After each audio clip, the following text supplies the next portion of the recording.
हमने सुना श्री वल्लभाचार्य महाप्रभु का चरित्र जो है कल हम सुन रहे थे। बड़ा ही अद्भुत, बड़ा ही सुंदर वर्णन श्री नाभा गोस्वामी जी ने किया। श्री ज्ञान देव जी का, श्री त्रिलोचन जी का चरित्र भी हमने सुना। अब हम आगे बढ़े और कलयुग में प्रेम की प्रधानता प्रकट करने वाले जो भक्त हैं उनके विषय में आज हमें चर्चा करनी है। तो श्री नाभा गोस्वामी जी लिखते हैं, संत साखी जाने सबे प्रगट प्रेम कल जुग प्रधान, भक्त दास इक्र भूप श्रवण सीता हर की, मार मार करी खड़ग बाजी सागर में दीनो, नरसिंह को अनुकरण होए हिरणाकुस मार्यो, बहे भयो दशरथ राम बिछुरत तन छार्यो, कृष्णदास बांधे सुने तिहि छन दियो प्राण, संत साखी जाने सबे प्रगट प्रेम कल जुग प्रधान। बड़ा सुंदर छप्पे है। श्री नाभा गोस्वामी जी बताते हैं कि सब लोग जानते हैं, संत साखी जाने सबे, सब लोग जानते हैं और संत जन इस बात के साक्षी हैं, यानी कि संत जन इस बात का प्रमाण देते हैं। जैसे किसी का विवाह होता है तो वो कहता है ना कि अग्नि को साक्षी मानकर हम इनका पानी ग्रहण कर रहे हैं, तो वहां अग्नि को साक्षी माना गया कि अग्नि के साक्ष्य में ये बात कही जा रही है। इसी प्रकार से श्री रामा गोस्वामी जी कहते हैं कि सब लोग जानते हैं और संत लोग तो इसके साक्षी हैं। क्या? कि कलयुग में केवल प्रेम से ही भगवान प्रकट होते हैं। केवल और केवल कलयुग में प्रेम की ही प्रधानता है। इसलिए श्री नाभा गोस्वामी जी ने कहा, संत साखी जाने सबे प्रगट प्रेम कलयुग प्रधान। ये बात पक्की समझ लेनी चाहिए कि कलयुग में अगर भगवान मिलेंगे तो केवल प्रेम से ही मिलेंगे। इसलिए गोस्वामी जी ने कहा कि राम ही केवल प्रेम प्यारा, जान ले जो जान निहारा। श्री गोस्वामी जी ने सार दे दिया कि राम ही केवल प्रेम प्यारा। गोस्वामी जी ने कहा भगवान को केवल प्रेम प्यारा है। केवल और केवल प्रेम। आप कुछ भी कर लें, कितना भी साधन कर लें, पर अगर प्रेम नहीं है आपके मन में तो फिर बात बनेगी नहीं। और मनोहरदास जी कहते हैं कि जो तेरे घट प्रेम है तो कहीं कहीं काहे जनाए, अंतर्यामी जानी है अंतर मन के भाव। श्री मलुकदास जी ने कहा, अगर तुम सच्चे प्रेमी हो भगवान के फिर तुम्हें कहना नहीं पड़ेगा, फिर तो भगवान जानते हैं सब। माई भरे शाम रयो संग डोर, फिर तो सच्चे प्रेमी के पीछे पीछे भगवान भागते हैं। इसीलिए गोपियों ने भी उद्धव जी को कहा कि बड़ी बड़ी ज्ञान की बातें आपने कर ली, वो बहुत अच्छी बात है, ये तो प्रेम की बात है उद्धव, बंदगी तेरे बस की नहीं है, यहाँ सर दे के होते हैं सौदे, आशिकी इतनी सस्ती नहीं है। प्रेम का जो मार्ग है, प्रेम गली अति साकरी में दो न समाये, वहां तो भक्त भगवान एक ही हो जाते महाराज। इसलिए गोस्वामी जी ने कहा राम ही केवल प्रेम प्यारा, भगवान को केवल प्रेम प्यारा है। तो इसका मतलब ये है कि अन्य साधन प्यारे नहीं। जब केवल गोस्वामी जी ने कह दिया राम ही केवल प्रेम प्यारा, तो क्या अन्य साधन भगवान को प्यारे नहीं है क्या? या अन्य कोई साधन करने से भगवान नहीं मिलेंगे? तो गोस्वामी जी कहते हैं ऐसा नहीं है, अन्य साधन भी भगवान को प्रिय है। पर उसमें बात ये है कि अन्य साधनों में भी अगर प्रेम की प्रधानता नहीं है, जैसे आप यज्ञ कर रहे हैं, यज्ञ किस लिए कर रहे हैं? यज्ञ इसलिए कर रहे हैं ताकि भगवान प्रसन्न हो। भगवान का वचन है यज्ञ करना चाहिए, तो भगवान की प्रसन्नता के लिए यज्ञ कर रहे हैं, उनसे प्रेम करते हैं आप, तब तो वो यज्ञ सफल है। नहीं तो फिर वो विशेष रस नहीं मिलेगा। जैसे मैं एक उदाहरण आपको देता हूँ, अर्जुन ने भगवान का विराट रूप देखा, वही विराट रूप भगवान ने दुर्योधन को भी दिखाया।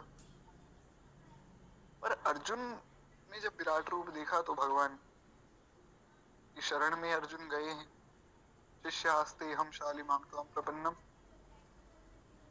और दुर्योधन ने विराट विराट रूप देखा तो दुर्योधन ने भगवान को बांधने का दुस्साहस किया।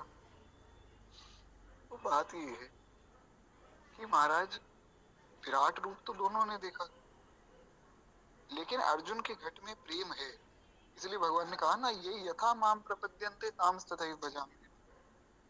अब जैसे बहुत से राक्षस हैं, भगवान का दर्शन करते हैं, शंकर जी आते हैं साक्षात दर्शन देने, तो आप सोचिए जिसको साक्षात भगवान शिव का दर्शन हो गया, क्या उसके मन में कोई पाप रहेगा?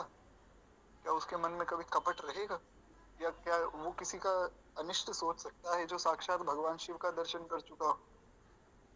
पर रावण ने तो सोचा महाराज, कुंभकर्ण ने तो सोचा, बाणासुर ने तो सोचा। क्यों सोचा? क्योंकि भगवान का दर्शन भी दो प्रकार से होता है।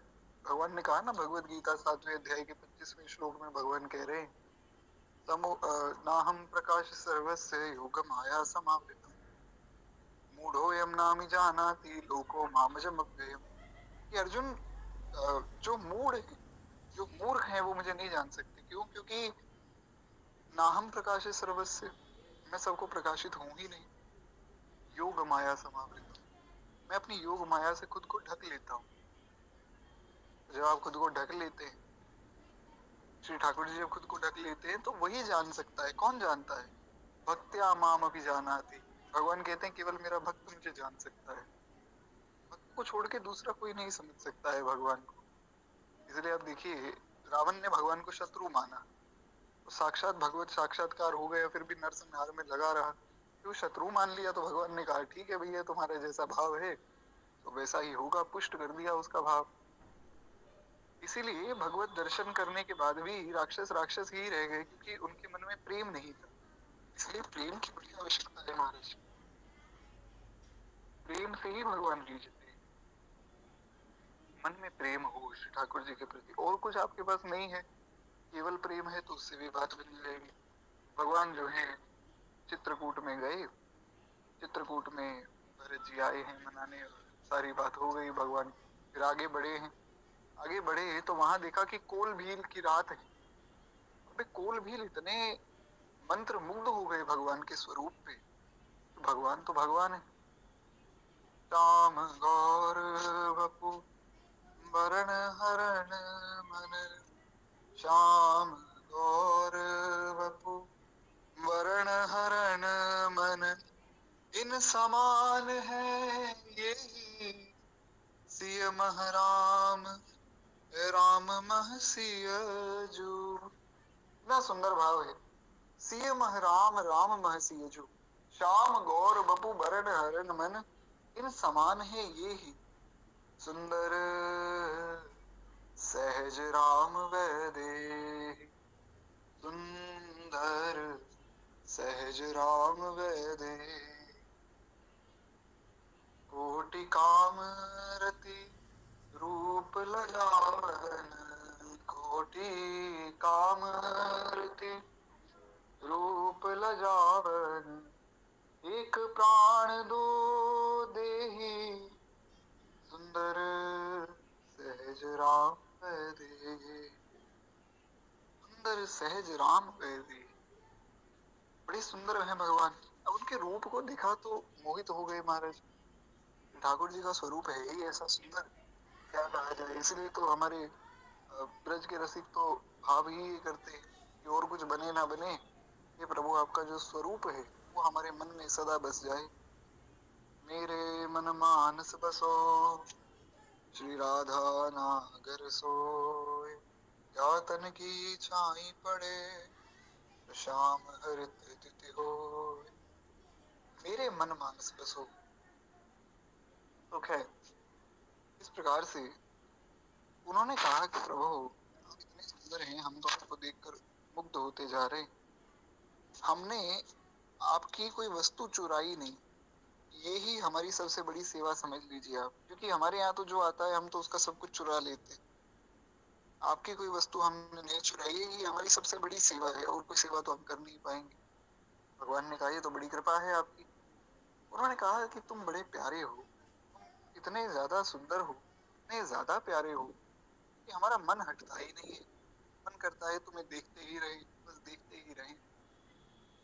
ऐसा सुंदर रूप है आपका कि मन हट नहीं रहा है। तो कोई बात नहीं, आप लोग बड़े कोमल हैं, हम आपकी रक्षा करेंगे इस वन में। वन के कोई भी जो है पक्षी हैं, पशु हैं, उनसे हम आपको बचाएंगे, क्योंकि वन में रहना है महाराज। ये पक्षी हैं, पशु हैं, इनसे तो बचना ही होगा, तो हम आपको बचाएंगे। भगवान ने कहा भैया ये तो बड़ी कृपा कर दी आपने। अब आप सोचिए, माया काल टरे जाके डर, सो भगतन हितकारी, अपने लाल को मरम न जाने, ओ भोली महतारी। भगवान शिव जो है ठाकुर जी का दर्शन करने के लिए पहुंचे नंद भवन में। तो माँ यशोदा ने कहा कि बाबा तुम तो बड़े भयानक दिखते हो, ये सांपों की जो है तुमने माला पहनी हुई है, सांप लपेटा हुआ है, मुंड की माल पहने हुए हो, भस्म रमाए हो, बाबा तुम्हें देखकर तो लाला डर जाएगा हमारा। तो भोले बाबा ने कहा कि अरे मैया तू बड़ी भोरी है, जिसको देखकर माया और काल थर थर कांपने लग जाते, मुझसे कहाँ डरेगा। काल जो सबको खा जाता है, काल से कोई नहीं बच सकता है, कोई कितना ही बड़ा अभिमानी हो, काल के सामने किसकी चली महाराज। बहुत बड़े से बड़े राजा हुए, महाराजा हुए, चक्रवर्ती हुए, बहुत बड़े से बड़े दैत्य हुए, लेकिन जब मृत्यु आई सब खत्म हो गए। रावण त्रिलोक विजयी हो गया, लेकिन मृत्यु को वो भी नहीं जीत पाया। मृत्यु को कौन जीत सकता है। तो वो जो काल है वो सबको खा जाता है। पर वो काल भी जब श्री ठाकुर जी के समक्ष जाता है और भगवान हल्की सी अपनी भौं टेढ़ी कर ले तो वो थर थर कांपने लग जाता है। ऐसे भगवान की रक्षा वो कोल भील कैसे कर लेंगे। पर श्री ठाकुर जी उन पे रीझ गए, उन्होंने केवल इतना कहा कि हम आपकी रक्षा करेंगे। क्यों? क्योंकि भगवान अपने भक्तों के भी भक्त हैं, भगवान अपने भक्तों से प्रेम करते हैं। इसलिए भगवान ने कहा समोहम सर्वभूतेषु न मे द्वेष्योऽस्ति न प्रियः, ये भजन्ति तुमा भक्ता मयि तेषु चाप्यहम्। वैसे तो मैं सबके लिए अर्जुन बहुत समान हूँ, ना मुझे कोई प्रिय है ना मेरा किसी से कोई द्वेष है। पर अगर तुम मेरे भक्त बन जाओ, अगर तुम मेरे प्रेमी बन जाओ, फिर मैं तुमसे जो है अधिक प्रेम करता हूँ। समोहम सर्वभूतेषु न मे द्वेषोऽस्ति न प्रियः, ये भजन्ति तुमा भक्ता। भगवान का स्वर ही बदल गया। आप देखिए, पहले तो बड़ी सामान्य बात कह दी कि मेरा किसी से कोई प्रेम नहीं, किसी से कोई द्वेष नहीं, मैं परमात्मा हूँ, परब्रह्म, सर्वेश्वर परात्पर परब्रह्म भगवान हूँ। फिर धीरे से भगवान ने कहा कि ये भजन्ती तुमा भक्ता, लेकिन अगर तुम मेरे भक्त हो फिर तुमसे मैं अधिक प्रेम करता हूँ। इसलिए राम ही केवल प्रेम प्यारा। इसलिए कहीं भी कुछ भी जीवन में समझना हो, सीखना हो, तो गोस्वामी जी की वाणी का आश्रय लेना चाहिए। गोस्वामी जी ने एक एक चौपाई में बड़े से बड़े ग्रंथ का सार लिख दिया, पूरे भक्ति मार्ग का सार आधी चौपाई में लिख दिया कि राम ही केवल प्रेम प्यारा। और इस चौपाई पे तो जितना विस्तार किया जाए उतना कम है। गोस्वामी जी ने कहा कि ये भी हर व्यक्ति नहीं जान पाएगा। हमने बोल तो दिया, तुमने पढ़ भी लिया, सबने पढ़ लिया, लेकिन बात ये है कि पढ़कर भी हर व्यक्ति नहीं समझ सकेगा। इसलिए गोस्वामी जी ने लिखा कि राम ही केवल प्रेम प्यारा, जान ले हो जो जान निहारा। जो जानने वाला है वो जान जाएगा, कौन जानेगा। उसका भी उत्तर गोस्वामी जी ने दिया। अब मानस जी तो मानस जी है महाराज, मानस तो एक सागर है, सागर में जितना गहरा जाएंगे उतने मोती मिलेंगे। अब प्रश्न उठा कि जानेगा कौन, तो सोई जानई जे देहु जनाई, जानई तुम्हें तुम्हें होई जाई।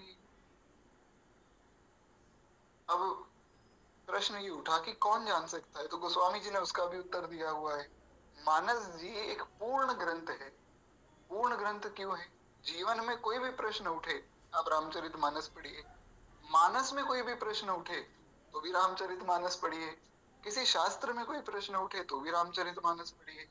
घूम फिर के रामचरितमानस को अगर आपने शुरू कर लिया और पढ़ लिया और समझ लिया, फिर ऐसा कोई प्रश्न नहीं होगा जो आपके जीवन में शेष रहेगा।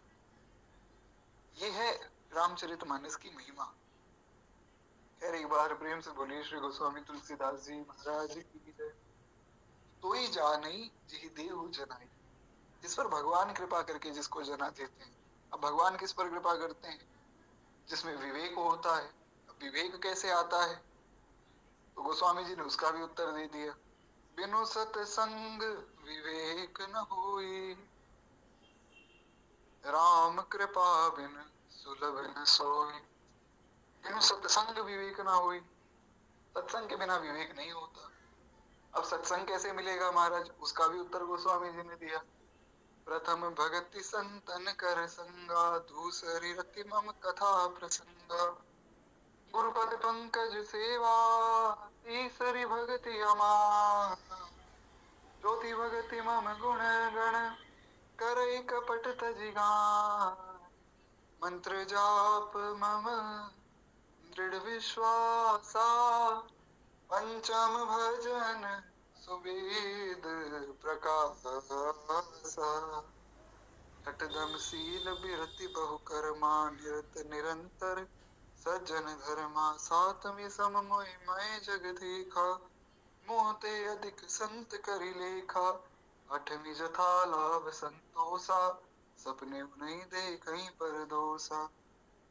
नवम सरल समसन छल हीना, मम भरोस ये हर्ष न दीना। तो भगवान ने उसका भी उत्तर दिया कि संतों का संग करोगे तो सत्संग मिलेगा। अब संत का संग कैसे मिले? तो गोस्वामी जी ने उसका भी उत्तर दे दिया। आत भगति अनुपम सुख मूला, मिलहि जो संत होय अनुकूला। अब संत कहाँ से मिलेंगे? उसका उत्तर भी गोस्वामी जी ने दिया। जब द्रवहि दीन दयालु राघव, साधु संगति पाई। जे बरस बरस समागमादिक, पाप राशि नसाई। अब भगवान कैसे द्रवित होंगे? तो फिर घूमकर वहीं आ गए कि राम ही केवल प्रेम प्यारा, जान ले हो जो जान निहारा। धन्य है महाराज गोस्वामी जी और धन्य उनकी वाणी। इसलिए कहा गया कि बंधु श्री तुलसी के चरण, जिनकी जग काज। कलि समुद्र बोढ़त लख्यो, प्रगटे सप्त जहाज। बंधु श्री तुलसी के चरण, और बड़ा सार्थक है ये वचन। बंधु श्री तुलसी के चरण, धन्य है गोस्वामी जी की वाणी महाराज। खैर, तो इस प्रकार से श्री नाभा गोस्वामी जी महाराज कहते हैं। एक बार प्रेम से बोलिए श्रीमद रामचरितमानस भगवान की जय। तो नाभा गोस्वामी जी कहते हैं कि कलयुग में केवल प्रेम की ही प्रधानता है। ये बात सब जानते भी हैं और संत इसके साक्षी हैं। संत साखी जाने सबे, प्रगट प्रेम कल युग प्रधान। कहते हैं भक्तों का दास कुलशेखर नाम का एक राजा था। उसने रामायण की कथा में जो है रावण के द्वारा सीता जी का हरण सुना। एक राजा था जिसका नाम था कुलशेखर। तो कुलशेखर ने रामायण सुनी महाराज। राजा ने रामायण में उसने सुना कि रावण बड़ा आतताई था। उसने तीनों लोगों पर विजय प्राप्त कर ली। फिर श्री जानकी जी के विषय में उसको बताया उसकी बहन ने शूर्पणखा ने। जब शूर्पणखा ने उसको बताया तो उसके मन में भाव जगा कि मैं जानकी जी को अपने पास में ले आऊं। तो वो श्री जानकी जी को उसने अपहरण कर लिया श्री किशोरी जी का। तो उसने ये बात सुनी। सुनते ही उसे आवेश आ गया और तुरंत हाथ में तलवार लेकर घोड़े पर चढ़कर मारो मारो चिल्लाता हुआ दौड़ा और घोड़े को समुद्र में कूदा दिया। आवेश महाराज भक्तों को आ जावे तो वे क्या कुछ नहीं कर सकते। श्री प्रियादास जी महाराज जिन्होंने भक्तमाल की टीका लिखी है, जिस भक्तमाल को हम पढ़ रहे हैं, चैतन्य महाप्रभु की परंपरा के आप संत हुए। एक दिन श्री ठाकुर जी की लीला का चिंतन कर रहे थे यमुना जी के किनारे। और और चिंतन करते करते दंत मंजन कर रहे थे महाराज, दांतों का प्रक्षालन कर रहे थे। तो हुआ क्या कि चिंतन में इतना डूब गए, भाव समाधि लग गई। वो 3 दिन तक दांत ही साफ करते रह गए, खून निकलने लग गया। क्योंकि हाथ तो चल रहे हैं, हाथों का तो अभ्यास है, लेकिन शरीर की सुधि ही भूल गए। खून निकलने लग गया मुख से। तो लोग दौड़े दौड़े आए कि अरे महाराज, ये आप क्या कर रहे हैं? आपके मुख से तो खून की धाराएं बह रही हैं।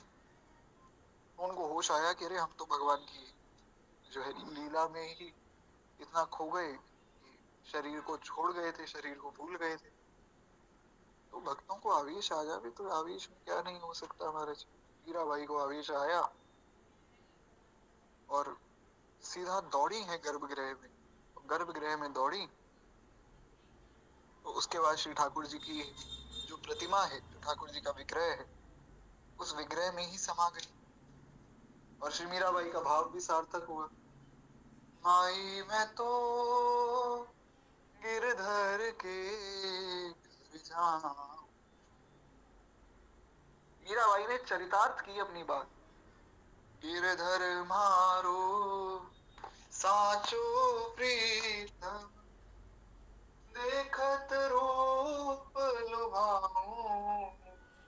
माई मैं तो गिरधर के घर जाऊं। कि मीराबाई सबको कहती थी, मेरे तो गिरधर गोपाल दूसरो न कोई, जाके सिर मोर मुकुट मेरो पति सोई। कैसे सिद्ध हुआ? समा गई महाराज मीराबाई। हनुमान जी के गले में माला डाली श्री किशोरी जी ने। हनुमान जी ने सारी माला को ही तोड़ दिया, सारे मोती बिखरा दिए। जिन मोतियों में श्री राम जी का नाम नहीं, उन मोतियों से मेरा क्या लाभ है? भक्तों की कैसी कैसी विचित्र लीलाएं हैं, उस विषय में तो हम विचार ही नहीं कर सकते महाराज। हमारी बुद्धि में वो सामर्थ्य ही कहाँ। कबीरदास जी को पता लगा कि बहुत प्रसिद्धि हो रही है, तो एक वेश्या के यहाँ चले गए और उसके चरणों में गिरकर कहा कि माँ मेरी सहायता करो। तो महाराज हाथ में गंगा जल लेकर ऐसा जो है उसमें दिखाया कि ये तो शराब है, और वेश्या के गले में हाथ डालकर घूम रहे हैं। लोग सोचने लगे कि बताओ, इतने बड़े महात्मा हो गए, इतनी प्रसिद्धि हो गई, तो सिर पे चढ़ गई वो प्रसिद्धि। कौन समझ सकता है भगवान के भक्तों की लीला को और भगवान की लीला को? इसलिए भैया, कभी भी किसी भी व्यक्ति के विषय में ऐसा विचार करना ही नहीं चाहिए कि भक्त है अभक्त है। ये अंदर की बात है। पूज्य श्री गुरुदेव भगवान बताते हैं कि अगर कोई व्यक्ति ऐसा हो जो आपको प्रतीत हो रहा है कि शायद भक्त नहीं है, तो भी आप उसे भक्त मान लीजिए। क्यों मान ले महाराज? क्योंकि अगर आप उसे भक्त मान लेंगे तो उसमें आपकी कोई हानि तो है नहीं। मान लीजिए कोई अभक्त नजर आता हो, ऐसा समझ में आ रहा है कि अरे ये तो कहाँ भगवान की भक्ति करेंगे, पर आपने उसे भक्त मान लिया, तो उसमें आपके मन के भाव तो अच्छे ही हुए। आपके मन को तो शांति मिली कि चलो भगवान के भक्त का दर्शन हुआ। और अगर वो भक्त ना भी निकला तो भी आपके मन को तो प्रसन्नता मिल गई। अब बात ये है कि मान लीजिए अगर वो भक्त है और आपने उसे भक्त नहीं माना, आपने सोच लिया कि अरे ये कहाँ भक्त होंगे, ये तो अभक्त है, तो उससे आपकी हानि हुई। आपका भगवत अपराध हो गया, भागवत अपराध हो गया। इसलिए कौन भक्त है कौन अभक्त है, इस विषय में तो विचार करना ही नहीं। केवल हम ही ऐसे हैं जो अभक्त हैं, बाकी सारा संसार भक्त ही है। प्रकट रूप में अप्रकट रूप में सब भक्त हैं। आज ही एक जगह दास बैठा था कहीं पे, तो एक व्यक्ति आए, और आए तो तिलक स्वरूप देखा होगा निश्चित रूप से। मैं तो अपना काम कर रहा था, तो बोले राधे राधे जी। मुझे बड़ी प्रसन्नता हुई, मैंने कहा जी राधे राधे। एक और व्यक्ति खड़े थे, वो बोले कि हमें तो राधे राधे कभी बोला नहीं तुमने। क्यों शुक्ला जी, इनको देख के राधे राधे क्यों निकला? बोले इन्होंने बहुत बढ़िया तिलक लगाया है, भगवान का कोई भक्त दिखता है तो बड़ी प्रसन्नता मन में होती है। अब उसके बाद वो व्यक्ति वहां खड़े रहे, मैंने उनसे कोई बात नहीं की, ना ही उन्होंने मुझसे कोई बात की, पर वे खड़े रहे और कुछ समय तक दास को भी देखते रहे। तो मन में प्रसन्नता एक थी, बड़ा अच्छा लग रहा था कि ये व्यक्ति संग में खड़े हैं, कि उन्होंने केवल इतनी बात कही कि कोई भगवान का भक्त दिखता है तो प्रसन्नता होती है। ये बात कहने में बड़ी सामान्य है, बड़ी ऊंची बात है, पर ये आको मन भगतन की सेवा, भक्त चरण रज सदा लुभाने, गिरधर जब अपनों करिमाने, गिरधर जब गिरधर अपना करके मानते हैं तब उसे भगवान का भक्त प्रिय लगता है। यद्यपि मैं तो भगवान का भक्त बनने योग्य नहीं हूँ, पर एक बात है, तिलक स्वरूप देख के, कंठी देख के उनके मन में भाव तो जगा, तो ये सबके मन में नहीं जगता। तो खैर एक बार प्रेम से बोलिए भक्त वत्सल भगवान की जय। ऐसा भी देखा गया,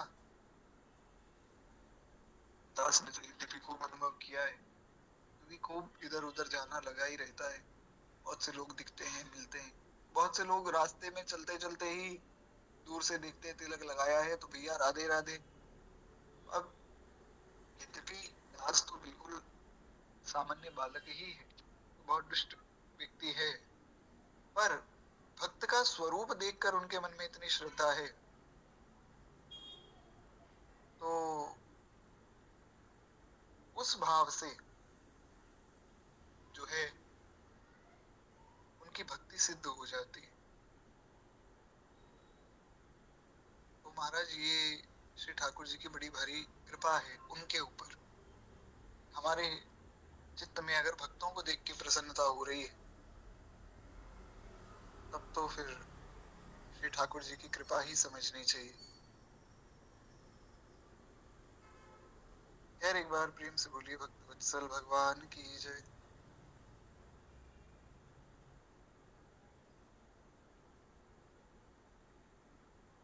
तो इस प्रकार से यहाँ पर ये सब बात आई है।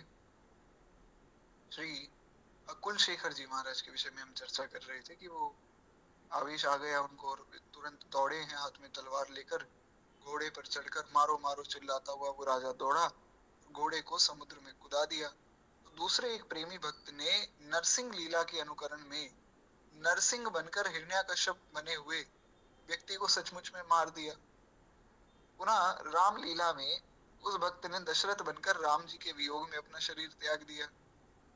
श्री रतिवंती बाई ने श्री भागवत की कथा में सुना कि माता यशोदा ने रस्सी से श्री कृष्ण को बांध दिया और ये सुनते ही अपने प्राण त्याग दिए। तो इन भक्तों के चरित्रों से कलयुग में प्रेम की प्रधानता सिद्ध हुई। ये हम आगे विस्तार में सुनेंगे इनका चरित्र तो, पर यहाँ से श्री नावा गोस्वामी जी ने बताया कि इन भक्तों के चरित्रों से कलयुग में ये समझ आया कि प्रेम की ही प्रधानता है। वास्तव में प्रेम ही एकमात्र ऐसा साधन है जिससे भगवान मिलते हैं। तो खैर एक बार प्रेम से बोलिए वत्सल भगवान की जय। दास को केवल 1 मिनट दीजिएगा।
नारायण।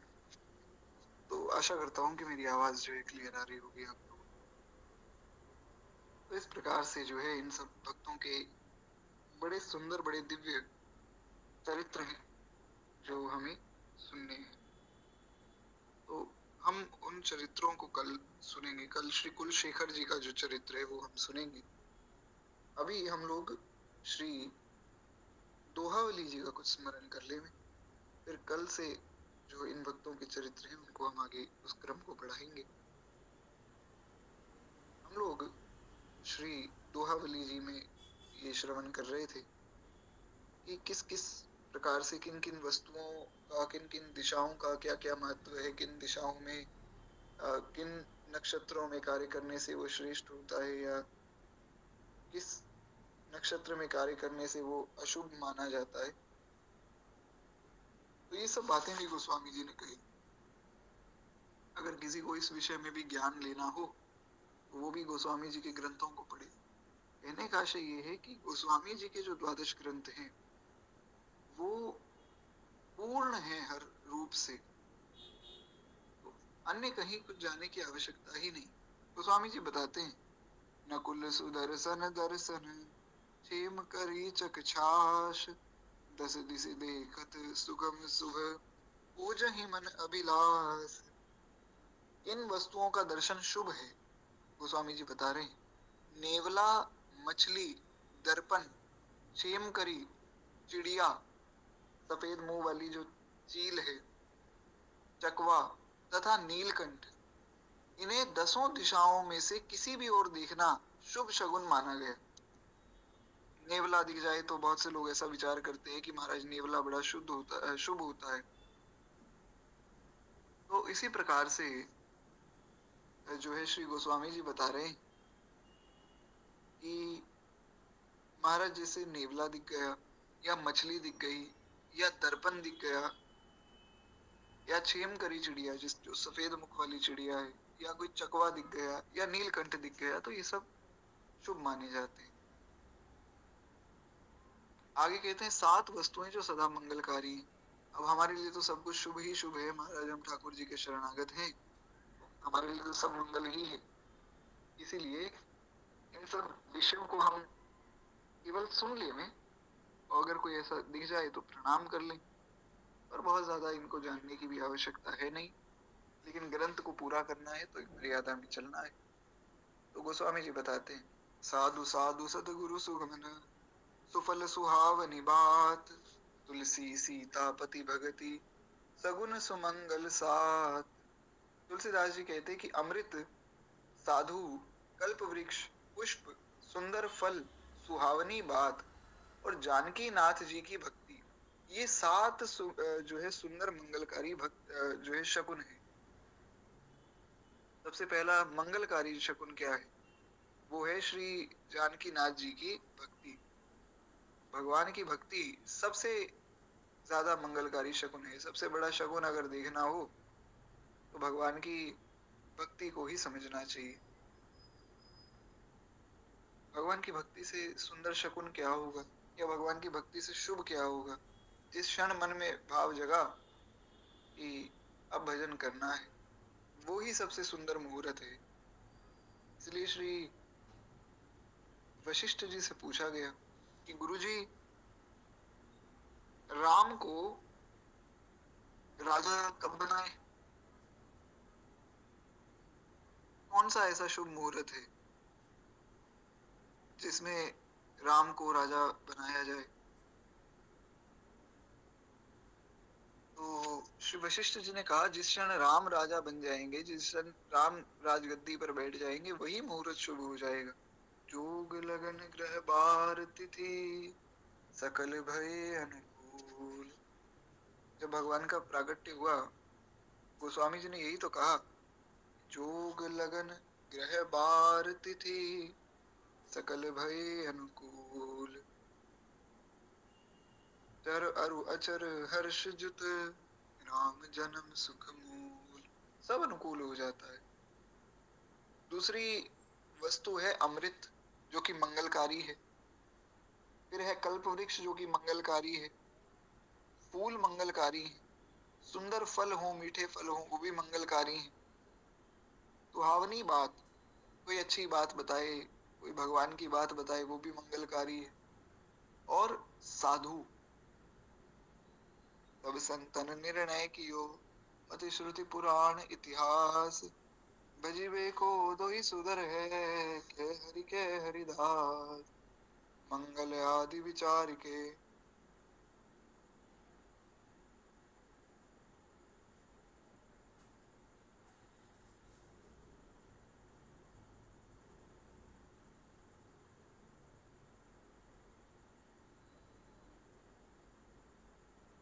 श्री हरि शरणम। आशा करता हूं कि मेरी आवाज आ रही होगी आप लोगों को। क्षमा प्रार्थी हूँ, बीच में संभवतः ये कट गया था। तो खैर, हम लोग चर्चा कर रहे थे कि मंगल में क्या क्या है।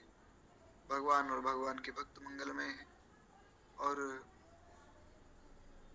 श्री भक्तमाल मंगल में है। मुझे दादा गुरुदेव श्री भक्तमाली जी महाराज ने एक भक्तमाल की वंदना लिखी।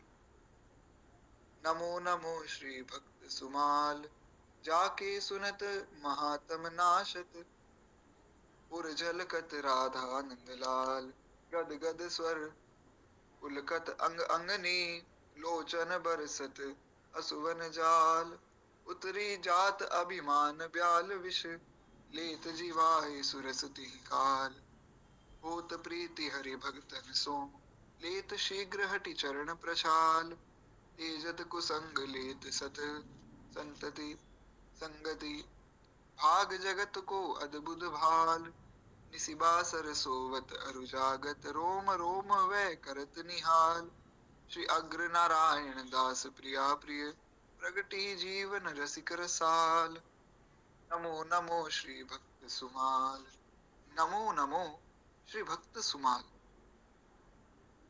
ऐसी बड़ी भारी श्री भक्तमाल जी की महिमा है।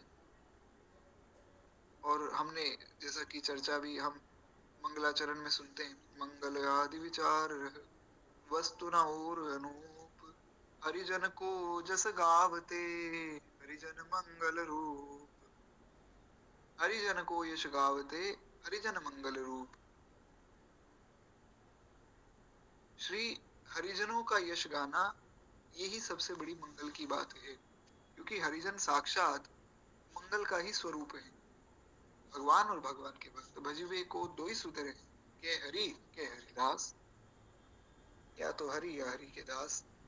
खैर, एक बार प्रेम से बोलिए भक्त वत्सल भगवान की जय। आगे श्री गोस्वामी जी बताते हैं कि भगवान का स्मरण सारे मंगलों की जड़ है। भरत शत्रुसूदन लखन सहित, सुमिरीश रघुनाथ, करहु काज सुभ साज सब, मिले ही सुमंगल साथ।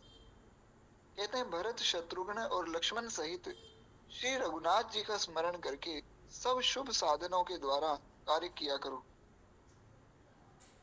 साथ ही में सुंदर मंगल भी मिलते हैं। यानी कि अगर कोई भगवान का स्मरण करके लक्ष्मण जी, भरत जी, शत्रुघ्न जी सहित श्री रघुनाथ जी का स्मरण करे, तो उसको सफलता भी मिलेगी, जो उसके मन में कामनाएं हैं वो भी पूर्ण हो जाएंगी, और उसका मंगल भी होगा। इसलिए इन सब का स्मरण करके ही सब कार्य करने चाहिए। यात्रा के लिए कौन सा समय शुभ है और क्या स्मरण करके यात्रा करें? राम लखन कौशिक सहित, सुमिरहु करहु पयान, लचीलावते जगत जस, मंगल सुगम प्रमाण। कहते श्री विश्वामित्र जी के सहित श्री राम लक्ष्मण का स्मरण करके यात्रा करनी चाहिए। जब यात्रा करें तो श्री विश्वामित्र जी, श्री राम जी और श्री लक्ष्मण जी, इनका स्मरण करना चाहिए। ज्यादा कुछ ना बने तो जयकार ही कर ले। श्री विश्वामित्र जी महाराज की जय, श्री रघुनाथ जी महाराज की जय, श्री लखनलाल जी महाराज की जय। इस प्रकार से जो है तीनों का स्मरण करके फिर यात्रा करें, और लक्ष्मी का लाभ लेकर जगत में यश लो। तो इस प्रकार से ये शगुन भी मंगल में माना गया, स्वामी जी के द्वारा प्रमाणिक बात है। वेद की बड़ी भारी महिमा है महाराज। अतुलित महिमा वेद की, तुलसी किए विचार, जो निंदित निंदित भयो, विदित बुद्ध अवतार। कहते हैं महाराज वेद की कितनी भारी महिमा है। तुलसीदास जी कहते हैं कि विचार करने पर यह समझ आया कि वेद की महिमा अतुलनीय है। अरे जिसकी निंदा करने से स्वयं बुद्ध अवतार भी निंदित हो गया, ऐसे वेद भगवान है। ये तो हमने बहुत विस्तार में इस पर चर्चा की है, तो पुनः विस्तार की आवश्यकता है नहीं, मैंने आपको बताया था। और ये जो है मैं ग्रुप में भी भेज दूंगा। ये बड़ी एक सुंदर बात है, वेद की कितनी भारी महिमा है कि वेदों की निंदा की बुद्ध भगवान ने। तो आज भी बुद्ध भगवान की पूजा कहीं नहीं होती, बुद्ध अवतार की पूजा नहीं होती, इसलिए वेद तो परम प्रमाण है। भगवान की बात भी तभी प्रामाणिक होगी जब वो वेद सम्मत हो। इतनी महिमा वेदों की है। एक बार प्रेम से बोलिए श्री वेद भगवान की जय। बुद्ध किसान सर भेद निज, मते खेत सब सींच, तुलसी कृषि लखि जानिबो, उत्तम मध्यम नीच। तुलसीदास जी कहते हैं कि पंडित गण किसान हैं और वेद सरोवर है। इसी से जल ले लेकर सब अपने अपने मत रूपी खेतों को सींचते हैं। इनमें कौन सा खेत उत्तम है और कौन सा मध्यम है या कौन सा नीच है, इसका पता खेती देखकर लगाना चाहिए। यानी कि जब पंडित रूपी किसान वेदों के सरोवर में अपना खेत सींचता है, तो अब कौन सा खेत उत्तम है, यानी कि किसका मत सबसे उत्तम है, किसका मत मध्यम है और किसका मत नीचा है, यानी कि किसका मत ऐसा है जो स्वीकार्य नहीं है, वो उसकी खेती देखकर पता लगाओ। खेती यानी कि उसका विचार कैसा है और उसका परिणाम क्या है। सरल शब्दों में कोई आपको कोई बात कही, किसी ने कहा कि भैया आप जो है अमुक कार्य करो तो आपका कल्याण होगा, और कोई कहे कि अगर हमारी बात मान के कार्य नहीं करोगे तो तुम्हारा अनिष्ट हो जाएगा। तो अब दो बातें हैं, एक व्यक्ति ने तो इतनी बात कही कि आपको ये काम करना चाहिए, इससे आपका मंगल होगा। दूसरे ने कहा कि अगर मेरी बात नहीं मानी तो तुम्हारा सर्वनाश हो जाएगा।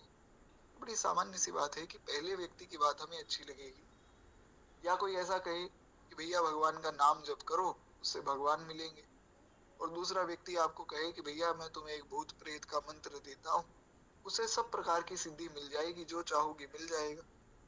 तो अब खेती देखो, गोस्वामी जी बता रहे हैं कि परिणाम देखो, दोनों की बात का क्या होगा। एक तरफ भगवान मिल रहे हैं, एक तरफ भूत प्रेत बनना पड़ेगा। अंत में अंततो गत्वा क्या होगा, जो भगवान की उपासना कर रहा है वो तो भगवान के घर जाएगा। माई मैं तो गिरधर के घर जाऊं, और जो भूत प्रेत की उपासना कर रहा है वो भूत प्रेत बन जाएगा। इसलिए बड़ा सोच विचार के कार्य करना चाहिए। तो खैर इस प्रकार से श्री गोस्वामी जी कहते हैं कि भैया खेती देखो, खेती कैसी है। धर्म का परित्याग किसी भी हालत में नहीं करना चाहिए। सही कुबोल सांसती सकल, अंगई अनट अपमान, तुलसी धर्म न परिहर्य, कहि करी गए सुजान। तुलसीदास जी कहते हैं कि बुरे वचनों को और सब प्रकार के कष्टों को सह लो तथा मिथ्या अपमान को भी अंगीकार कर लो, परंतु धर्म को मत छोड़ो। कोई कितना ही बुरा कहे भला कहे उसको सह लो, पर धर्म का त्याग नहीं छोड़ना चाहिए। एक व्यक्ति मिले थे, एक माता जी मिली, तो उन्होंने कहा कि बड़ा सुंदर आप तिलक लगाते हैं, तो हमें भी जो है कंठी माला पहनने का बड़ा भाव है। मैंने कहा ये तो बड़ी अच्छी बात है, आपको कंठी माला अवश्य ही पहननी चाहिए। कंठी तो निश्चित रूप से पहननी चाहिए, क्योंकि बिना कंठी के तो भगवान प्रसन्न ही नहीं होते। जब तक तुलसी जी का संग नहीं होगा तब तक जो है बात नहीं बनेगी। तो श्री तुलसी महारानी का स्पर्श करना चाहिए। भगवान स्वीकार ही उसको करते हैं जिसको, जो तुलसी जी का स्पर्श करे। तो महाराज बात ही हुई। केवल 1 मिनट दीजिएगा।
नारायण। क्षमा प्रार्थी हूँ। एक बार प्रेम से बोलिए भक्त वत्सल भगवान की जय। तो हम लोग श्रवण कर रहे थे किस प्रकार से जो है कष्टों को सहकर, अपमान को सहकर भी जो है धर्म का त्याग नहीं करना चाहिए, क्योंकि अगर धर्म को ही हम त्याग देंगे तो फिर तो महाराज साक्षात भगवान ही तो धर्म है। रामो विग्रहवान धर्म। इसलिए श्री दशरथ जी ने अपने सत्य को नहीं छोड़ा। दशरथ जी महाराज ने जो है सत्य को पकड़े रखा, सत्य का पालन करते रहे। उस कारण से क्या हुआ कि भगवान की निज धाम पहुंचे। अगर सत्य को त्याग देते तो फिर तो भगवान वैसे ही उनसे दूर हो जाते, क्योंकि सत्य के कारण ही तो भगवान आए। तो इस भाव को इस प्रकार से जो है समझना चाहिए।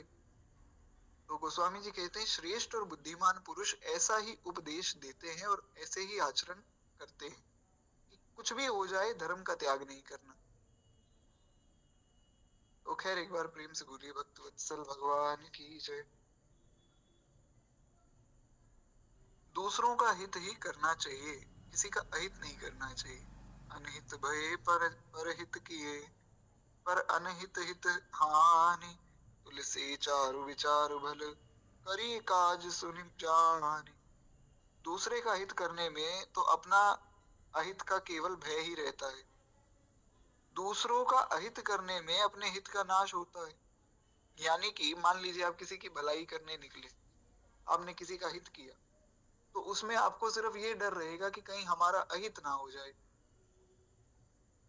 तो अगर हो गया तो कोई बात नहीं, अहित हो गया तो भी कोई बात नहीं, भगवान की शरण में है, जैसा भगवान रखना चाहे सो ठीक है महाराज, जैसा श्री ठाकुर जी को स्वीकार हो। पर अगर दूसरे का अहित करने जाएंगे तो उसमें तो ये बात पक्की है कि अपने हित का नाश होगा।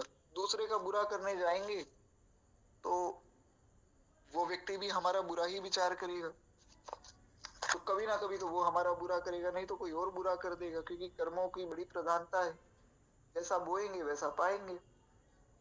तो इसीलिए ये बात का ध्यान रखना चाहिए कि हमारे द्वारा किसी का अहित ना हो, हित ही हित हो। इसलिए श्री तुलसीदास जी कहते हैं कि यहाँ यही विचार सुंदर और मंगल कारक है कि जानकर सुनकर भी काम करना चाहिए, यानी कि बहुत सोच समझ के काम करना चाहिए। दूसरे व्यक्ति का हित हो ऐसा काम करना चाहिए, और किसी का अहित हो ऐसा कोई काम बिल्कुल भी नहीं करना चाहिए। सबका मंगल हो, सबका कल्याण हो, ऐसी ही प्रार्थना भगवान से करनी चाहिए। और सब प्रकार से जो है हर व्यक्ति का अहित हो ऐसा जो विचार करते हैं, वास्तव में उनका ही अहित हो जाता है। इसलिए सबका मंगल हो ऐसा हम विचार करें। दूसरे का हित करना ही श्रेष्ठ है। प्रत्येक कार्य की सिद्धि में तीन सहायक होते हैं, पुरुषार्थ पूरब कर्म, परमेश्वर परिधान। तुलसी पैरत सरित जो, सब ही काज अनुमान। तुलसीदास जी कहते हैं कि पुरुषार्थ, पूर्व कर्म यानी कि प्रारब्ध, और प्रधानतया परमात्मा की कृपा, ये तीनों अवलंब से जैसे नदी तैरकर पार किया जा सकता है। अब ये बड़ी सुंदर बात है, बहुत सावधानी से समझने योग्य बात है कि पहला तो हमारा पुरुषार्थ, हम सोचें कि हम कोई पुरुषार्थ नहीं करेंगे, कोई मेहनत नहीं करेंगे, बिना मेहनत के सब मिल जाए, वो तो संभव है नहीं। तो सबसे पहली बात तो है हमारा पुरुषार्थ, दूसरा है प्रारब्ध। अब कितना ही आप पुरुषार्थ कर लीजिए, लेकिन अगर आपके प्रारब्ध में नहीं लिखा तो नहीं मिलेगा। रत्ती बढ़े न तिल घटे, जो लिख दी करतार। जो भगवान ने लिख दिया है प्रारब्ध के अनुसार, भगवान अपने मन से थोड़ी लिखते, हमारे पूर्व के कर्मों के हिसाब से जो हमारी भाग्य में लिखा है वही होगा, वही होना है, जो लिखा है सो होना है। लेकिन अब इसका ये मतलब नहीं कि हम काम करना ही छोड़ दें, हम कहें महाराज जो लिखा है वही होना है, तो फिर हमें मेहनत करने की क्या आवश्यकता है। ऐसा नहीं है, क्योंकि आप मेहनत करेंगे तभी तो उतना मिलेगा। तो इस कारण से, लेकिन मिलेगा उतना जितना लिखा है, उससे अधिक नहीं मिल सकता है। जैसे कई लोग बहुत ज्यादा पढ़ते हैं, पढ़ते ही रहते हैं, सारे जीवन भर पढ़ाई करते हैं, और अंत में ऐसी स्थिति आ जाती है कि नौकरी नहीं मिलती, और कई लोग जो है बिल्कुल भी नहीं पढ़े लिखे होते हैं, बड़े सामान्य होते हैं, पर वो महाराज खूब तरक्की कर लेते हैं, क्योंकि उनके प्रारब्ध में वो लिखा है। तो जितना प्रारब्ध में लिखा है उतना तो मिलना ही मिलना है, जितना जिसका खाता है उतना ही वो खाता है। तो प्रारब्ध भी बड़ा प्रधान है, इसलिए प्रारब्ध की प्रधानता को भी समझना, मानना और जानना चाहिए। तो गोस्वामी जी महाराज बताते हैं इस प्रकार से पहला तो पुरुषार्थ, दूसरा हमारा प्रारब्ध, तीसरा परमात्मा की कृपा। अब किसी के भाग्य में लिखा ही नहीं कुछ, लेकिन उस पर भगवान की कृपा है, तो फिर तो भगवान तो कुछ भी बदल सकते हैं महाराज। श्री मार्कंडे जी की 12 वर्ष की आयु लिखी हुई थी। मार्कंडे जी के माता पिता से पूछा श्री ब्रह्मा जी ने कि देखो, पुत्र तो तुम्हारे भाग्य में है नहीं, पर तुमने तपस्या की है तो तुम्हें एक पुत्र मिल जाएगा, पर उसमें भी शर्त ये है कि वो जो पुत्र की प्राप्ति तुम्हें होगी वो या तो बहुत ज्यादा बुद्धिमान होगा, लेकिन उसकी आयु बहुत कम होगी, 12 वर्ष ही जिंदा रहेगा, या फिर बहुत बड़ी आयु वाला पुत्र तुम्हें मिल जाएगा, उसकी आयु बहुत बड़ी होगी पर वो मूर्ख होगा। तो मार्कंडेय जी के माता पिता ने विचार किया कि अगर मूर्ख बालक होगा लेकिन आयु बहुत बड़ी होगी, उससे श्रेष्ठ तो ये है कि एक समझदार बुद्धिमान बालक हो, आयु भले ही छोटी हो, क्योंकि अगर बुद्धिमान होगा तो उसकी आयु वो अपने आप बढ़ाने का प्रयास कर लेगा, कुछ नहीं भी बढ़ाएगा तो कम से कम जो है भगवान का भजन तो करेगा। तो ऐसा विचार करके उन्होंने कहा जिसकी आयु कम हो पर बुद्धिमान हो वो बालक दे दीजिए। आयु कम थी, बुद्धिमान थे, 9 वर्ष की उम्र में ही सारे वेद वेदांतों को पढ़ के सब ज्ञान ले लिया। अब जो है 2 वर्ष बाद तो मृत्यु लिखी थी, पर उन्होंने भगवान शिव की ऐसी उपासना की कि जो तप करहि कुमारी तुम्हारी, भावी उमेट सकहि त्रिपुरारी। नारद जी ने कहा कि अगर आपकी कुमारी, आपकी बेटी तपस्या करती है तो शंकर जी जो है भावी भी मिटा सकते हैं। भगवान शिव में ऐसी सामर्थ्य है कि वो भाग्य को मिटा सकते हैं, भाग्य को बदल सकते हैं। भाग्य को बदल देने की सामर्थ्य जो है भगवान शिव में है महाराज। तो ऐसी अद्भुत लीला हुई कि शंकर जी ने उनको दीर्घ आयु दे दी, और इतनी बड़ी आयु दे दी कि अब वे महाराज भजन ही करते जा रहे हैं। तो इसीलिए परमात्मा की कृपा, भगवान की कृपा हो जाए तो मूकम करोति वाचालम पंगुम लंघयते गिरिम यत् कृपा तमहं वंदे परमानंद माधवम। तो खैर ये 3 बातें जो है विशेष रूप से होती हैं। इन तीनों के सहारे जैसे नदी को तैर के पार किया जाता है, वैसे ही सब काम बन जाते हैं। तो खैर एक बार प्रेम से बोलिए भक्त वत्सल भगवान की जय। अब आगे नीति का अवलंब लेने की जो है शिक्षा गोस्वामी जी दे रहे हैं, वो हम कल की कथा में सुनेंगे। आज वाणी को ही विश्राम दें, 2 मिनट प्रेम से भक्तमाल जी की आरती करें।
बोले भक्त वत्सल भगवान की जय। बाल कृष्ण लाल की जय। उमापति महादेव की जय। सब संतन की जय, सब भक्तन की जय, आज के आनंद की जय। जय जय श्री सीताराम, जय जय श्री राधे श्याम।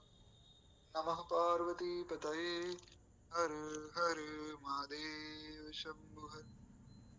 अभी के लिए आप सबसे आज्ञा चाहूंगा, गलती भूल के लिए क्षमा कीजिएगा। किसी का कोई प्रश्न आदि हो तो हम व्हाट्सएप पर चर्चा कर लेंगे। नारायण नारायण।